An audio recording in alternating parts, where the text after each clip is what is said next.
So I want to show you how I like to use these cranker crabs around pontoons and that sort of thing. Your approach is important, so you want to stay right back and not spook what's in there, and even if you come along a bank too shallow, you'll spook bream under the pontoon and then they'll spook on again. They'll be really wary. You want to stay right back. The tide's slowly pushing that way, so when my cranker drifts underneath, that's ideal.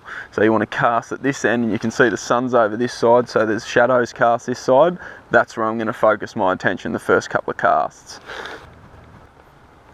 You want to get it in fairly close, like with bream, near enough sometimes is more than good enough, I reckon. They sort of feel like some of the time that they're finding the cranker, so they'll come away from it. Sometimes if you shoot too close, you can spook them. It doesn't have to be smack bang on the money. And then you're just going to let it drift down and just be really patient with it. You want to watch your line obviously on the way down for any little taps or pulls or anything like that, or stalls on the way down. That'll be bream having a go. Once it hits the bottom, if you're not on yet, you can just let it sit there and just fish it almost dead. That can even be really effective on bigger bream that are a little bit more wary and slower to come and just grab a bait. From that point, I'll just work it really slowly. So really patient. Just jiggle it about if I get no interest, and sometimes that can turn them on if they're all watching. You fish these really slow generally. Especially if there's a pontoon with a boat there, it's pretty much guaranteed there's going to be bream underneath, so just be really patient and fish it like that.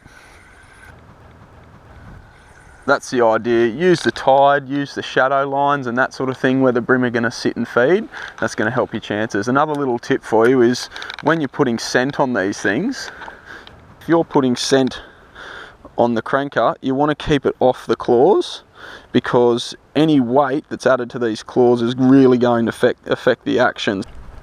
So that defensive position of the crab with its claws in the air, which help with your hookup rate to get your hooks up. If you're starting to put like your S factor or a scent on that, your Procure, whatever you're using, it's going to drop the claws down with the weight. So usually I'll put the scent underneath. There's a little vent in there that you can push it in with a syringe, but I don't really bother too much with that. I'll just run it along the inside or the back of the legs, and that usually does the trick.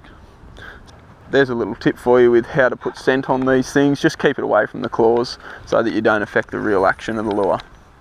But fishing around these pontoons, have a look at what I've got for you, because it can be so effective on bream.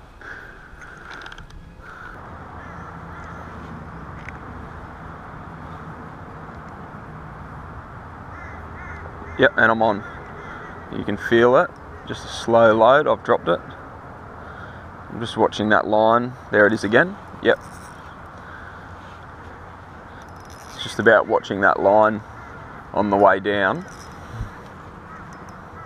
Just paying really close attention to it, tuning in any little pop or flick, or if it looks like it stops on the way down.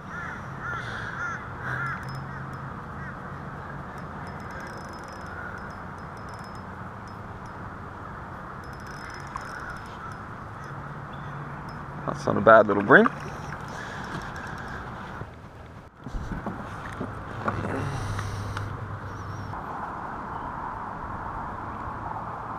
Yep, there you go, straight off the bottom.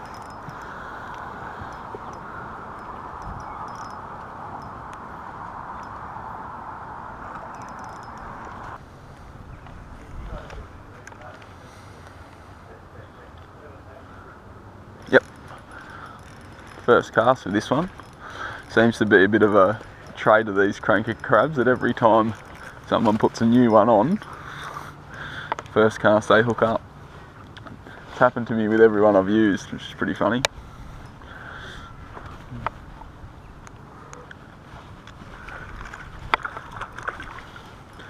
He's not a bad fish. He's making noises like a little Trevwood.